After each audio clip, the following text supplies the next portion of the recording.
So this is part 2 of the Chapter 3 test review, and I left off here where I was talking about concepts that you know, but the wording that you might see on the test and on the AP exam might be a little different. So I want to make sure you recognize the concept that you know with the wording that you might see.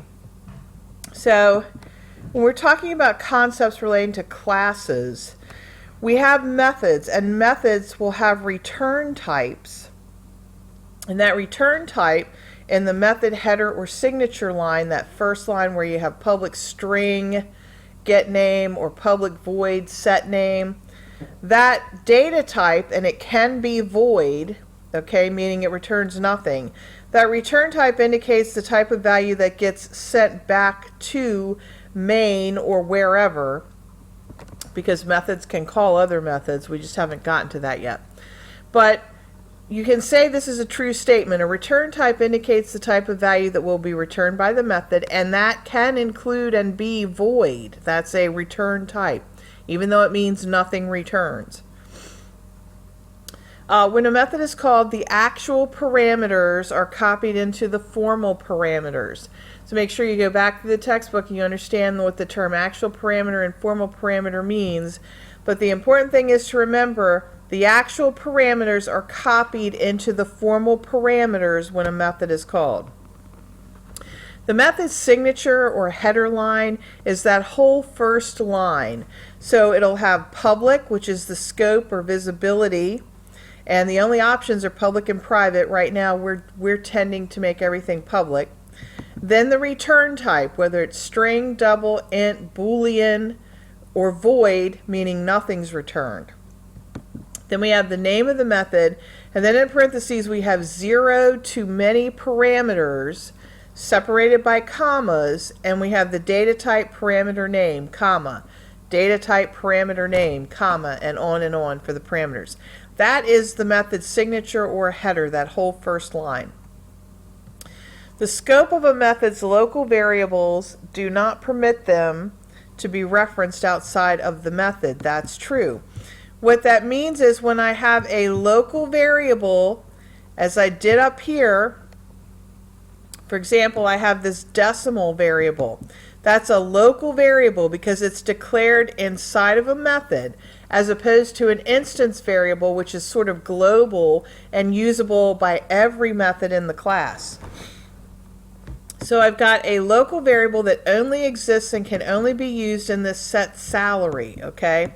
So its scope is local, or you could kind of say it's private in the sense that it's private to and can only be used in set sal. I can't use it in set first, I can't use it in the constructor, I can't use it in get name, I can't use it anywhere but in the method where it's actually declared. And so that means the scope of a method's local variable does not permit it to be referenced or used outside of the method. Referenced as in a line of code that uses that decimal and tries to get its value. Now, what that also means, though, if I wanted to, I could have another local variable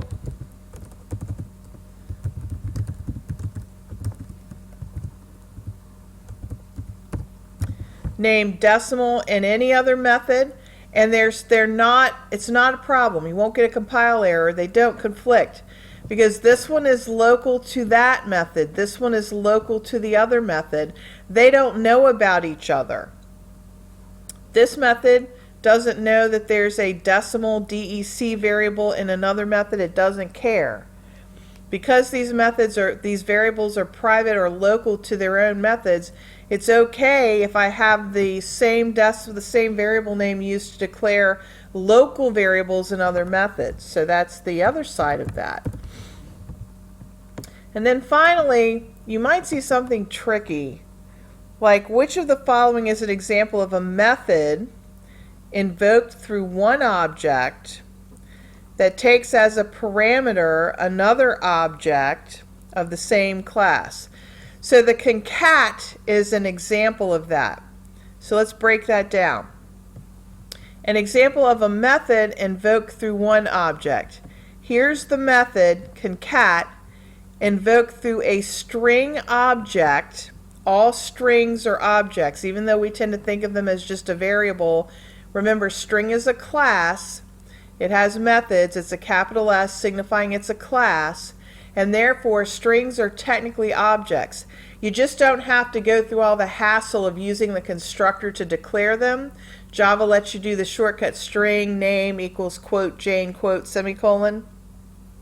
It doesn't make you go through string employee equals new string. It doesn't make you go through all that to declare a string. It makes it easier on you, but it's still an object. Just like a random generator is an object, just like a rectangle XYZ is an object, just like you created your own object employees, right? Strings are objects. So str1 is a string object, and it is using the string method concat. So that's a method invoked through one object right there. Concat is invoked through the str1 string object.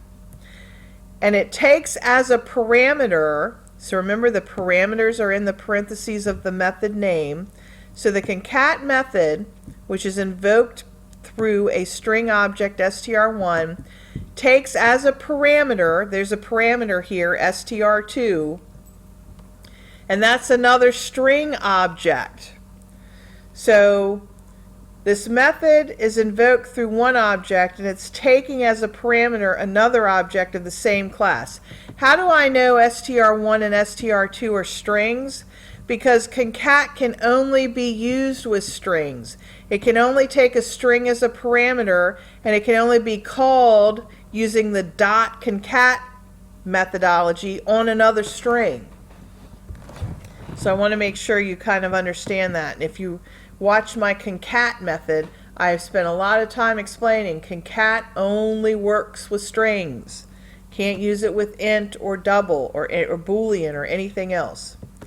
So I hope this helps, and I'm going to wrap up now. And good luck on Chapter 3's test.